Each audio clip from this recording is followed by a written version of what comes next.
We are your home theater and AV questions answered. This is AVRant. Want your home theater or AV question answered by Tom and Rob? Send it to question@avrant.com. Welcome to AVRant. I'm Tom Andry, and I'm here with Rob H. All right, we got some pictures for this. Ted says, after our previous lengthy subwoofer discussion, Ted wound up buying a Power Sound Audio 15V. This is after we told him to close the door and buy a smaller sub. Tom V right. over at Power Sound Audio suggested that model, due to the fact that Ted always, he's never ever shut this door, keeps the door to his theater room open. In fact, it doesn't even have hinges. He took it off. It's not a door, it's an opening. And its output extension has been monstrous, but it's also larger than the mini fridge, like we said. So in the images, we have an image of his original sub, which was the tiny little DefTech thing that he actually exploded because he was trying to get it to match with his new Legacy Audio Silhouette Gigantor speakers, and the DefTech couldn't keep up. Now there's a new picture. We're seeing his room now. There's the 15V. He's got the DefTech beside it. It really looks like a large mama bear and a tiny baby bear beside each other. Oh, here it is right here. Hold on, let me look at it. That's a pretty good sized sucker there. Oh wait. And hello to Ted's kids. You're internet famous now. They're very cute. He has cute children. Yeah, the little one, the small one. He exploded that thing. I know he exploded it. This is also his. He managed to make it stop working. Yeah.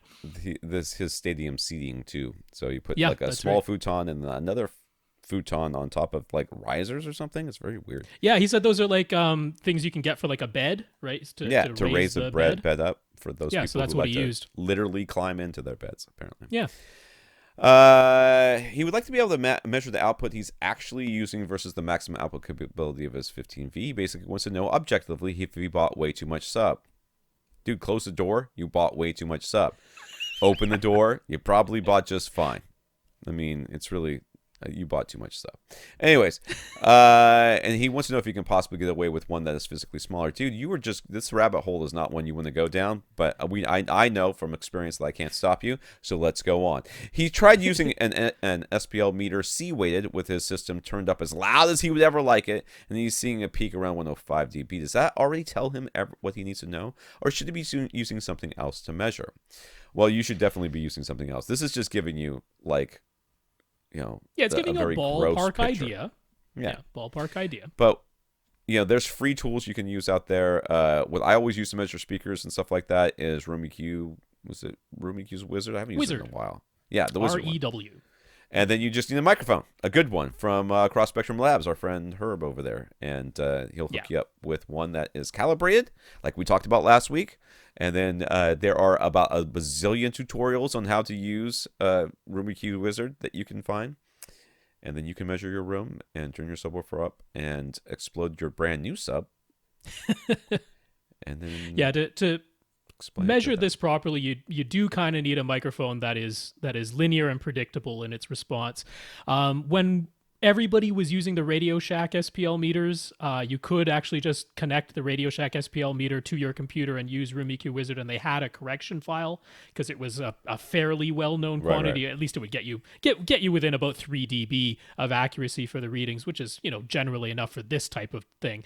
But now that the Radio Shack meters are gone and we don't always know what's going on with every SPL meter you use, it's a lot safer to just go with a known quantity, an actual calibrated mic that's really quite accurate down into the bass.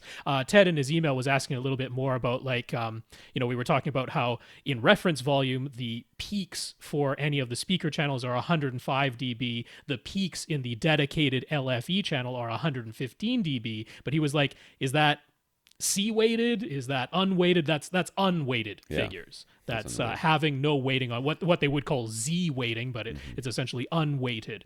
So using a C-weighted SPL meter that does start to roll off pretty drastically below 80 hertz, it's not the best way to get a really good idea of what's going on in your deep, deep bass, as you could well imagine. So, Room EQ Wizard, a measurement microphone. What you would want to do is play sweeps, which, Room EQ Wizard is set up to do. So you'll output test tone sweeps.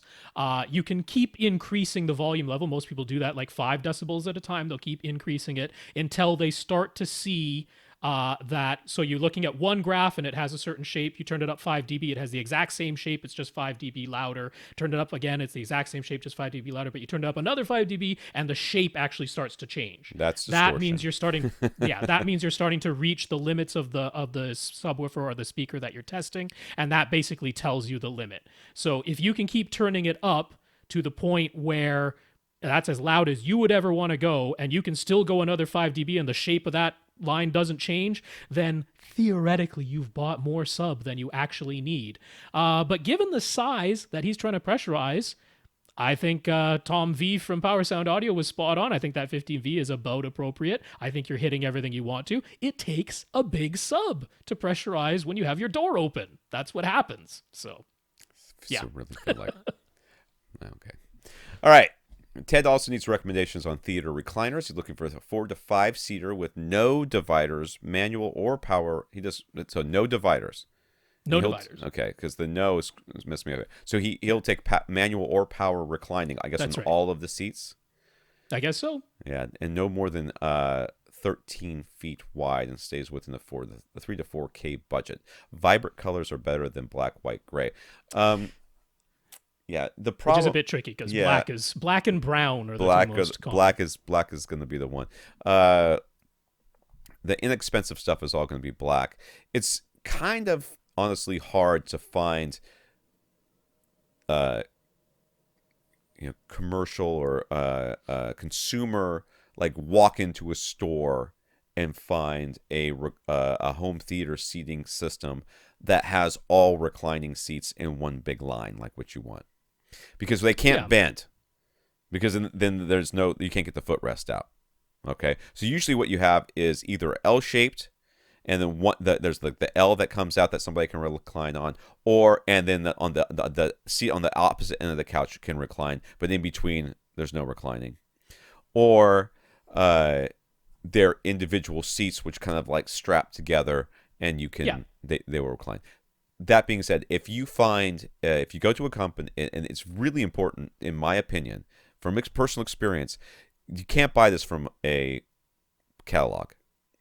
You cannot do it. You cannot buy seating from a catalog. I mean, you can, but don't do it, because I did, and the seats were too big for me. I mean, I'm 5'7", my wife's 5'7", and we got in the seats and went, okay, well, the headrest was like right at the crown of my head. I'm like, oh, if I was 3 inches taller, this would be a very comfortable seat.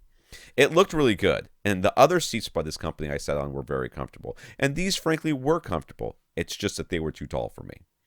And so, but the thing is if you find a company, and there's a number of them out there, and I wish I could remember the name of the company whose seating I did, because it was very nice and very comfortable, and you will be able to choose. They will have a book, and you'll say, I want this piece, this piece, this piece, and this piece, and I'll put it all together, and it basically all hooks in together. So they may not have exactly what you want in the store, but you can order the pieces, and then of course if you're going leather or microfiber, they'll cover it with whatever you want. How much does it cost?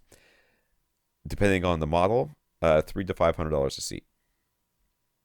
Well, that's cheap. That's generally speaking, $300. Really cheap. $300, $500 is what I paid a seat. For mine, it was leather. That's very, very inexpensive. While you're talking about what you're going to talk about, let me find out which one it was, because I know it's on mine. Sure, yeah. Yeah, because my normal go-tos for affordable home theater recliners are from HT Market, but they only sell in black and brown. And then, like Elite Home Theater seating is way more expensive than this. They're completely custom. They'll do anything you want. So there is one company called Fusion Collection Seating. They're quite affordable, and they have a selection of custom leathers in different colors. So they go beyond that. Like most places, the black is the standard. So if you want to have it shipped tomorrow, they have the black in stock if you want anything else that's a custom order. But the price is low enough for 4 seats that you'd be able to hit this target budget.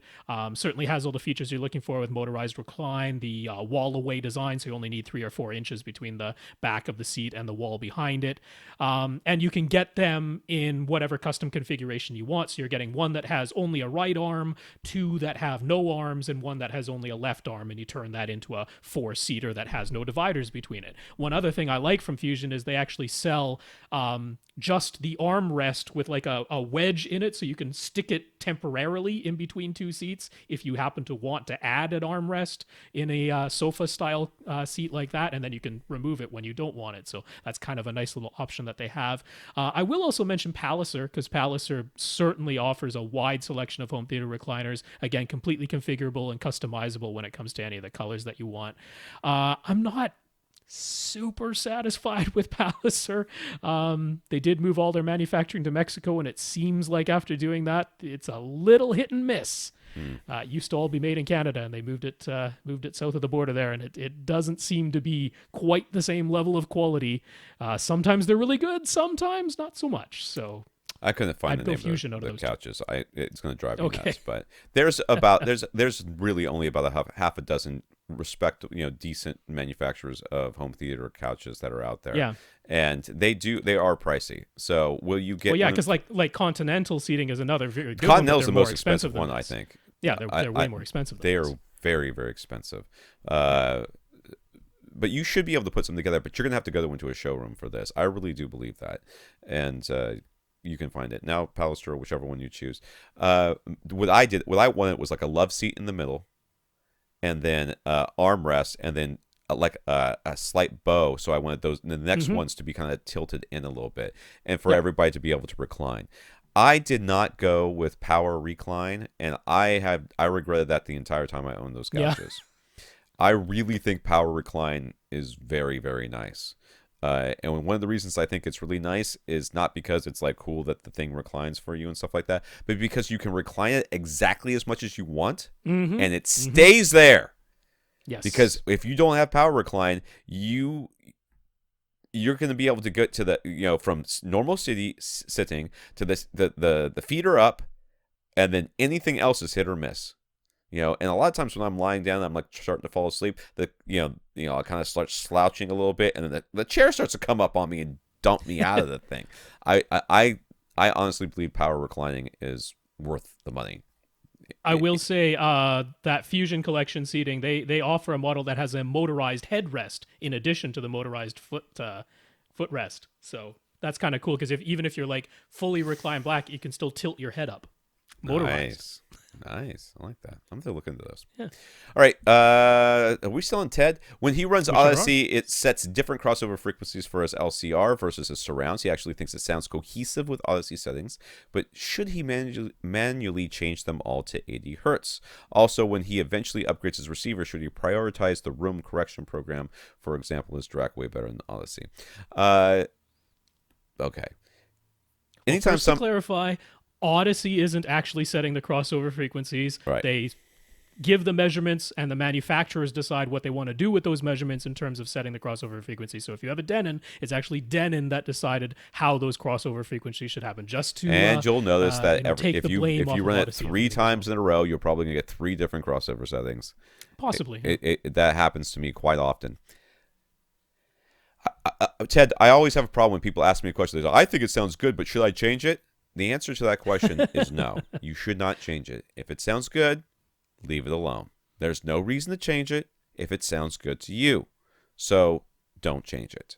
To answer your second... in particular, if the automated setup has ever set a crossover frequency, like let's say for your surrounds, it sets it to 90, and your surround backs, it sets it to 120. Yeah. Anytime the auto setup has set it to something higher than 80, I tend to go, I better stick with that, because what that means is that it measured whatever the threshold they're using. Usually it's 6 dB below the average. So it's reached that threshold. That's what it measured, and it said that's where I should cross over the subwoofer, because the speakers are now 6 decibels quieter at this level, and that Right. should give you the proper crossover. When it sets it to something really low, like sometimes it'll set it down to 40 hertz, or worse yet, it'll set your speakers to large and full range, then I would manually boost that up to 80 perhaps, because setting Yes. it lower than 80 is almost never a benefit. Occasionally it can be. Some people have found they get even smoother at 70 or 60 or something. I'm not saying it's impossible, but typically setting it at 80, setting it lower than 80 doesn't give you any benefit, but setting it higher definitely could. So that's how I come at that.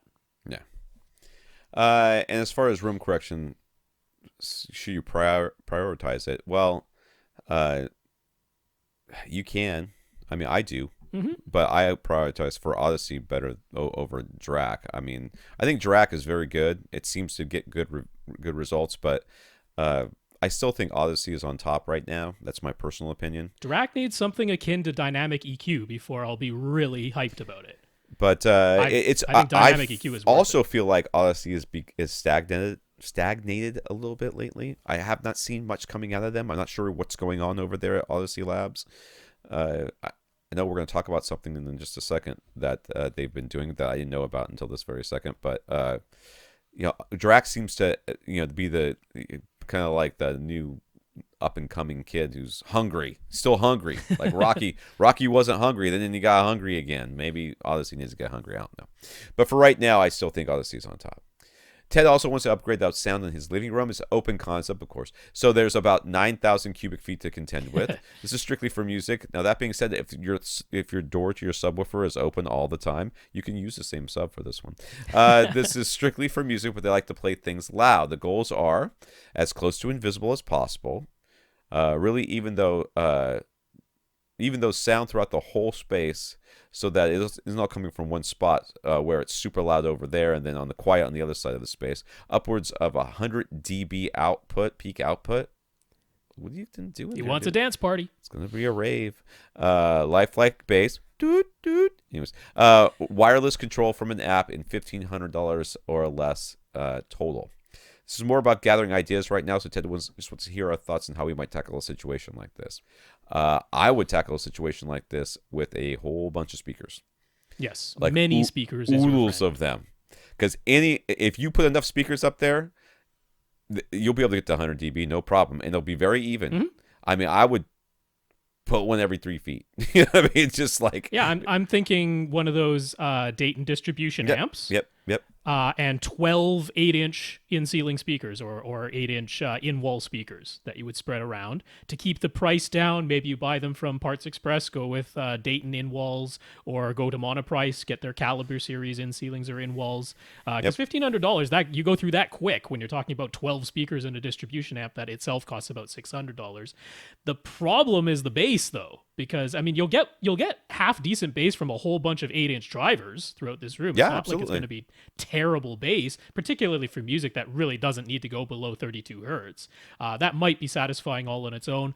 To me, I'd start with that. I think if you get the 12 8-inch drivers and a distribution amp, and I think for the source, all you honestly need is a Chromecast. Yeah, probably the Chromecast audio thing. That's basically what you want. Yeah. Yeah. That you can do for $1,500, but what you can't do is get like 4 to 8 monster subs to put in here as well. After. Especially if you want it near invisible, they have to be in-wall subs, and those get pricey. That's $1,500 by itself for maybe half of one decent one. Or find a way to create an infinite baffle situation. Hey, how do you feel about infinite baffle? You have anywhere that can. Don't know if you have anywhere that can act as your infinite baffle, but I'm thinking you start with the 12 8-inch drivers, and then you see if you need even more bass, and that might be in addition to this $1,500 budget. Because I think getting subwoofers that can fill 9,000 cubic feet, we can double or triple that budget just for subs. So yeah, I agree. That's the challenge. Yeah. I agree.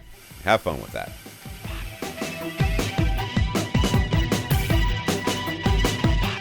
Want your question answered? Send it to question@avrant.com.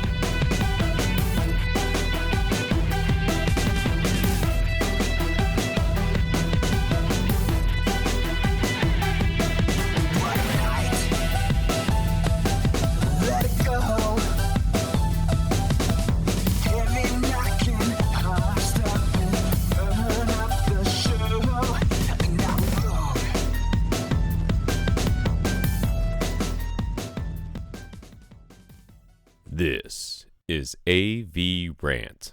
Now go out and listen to something.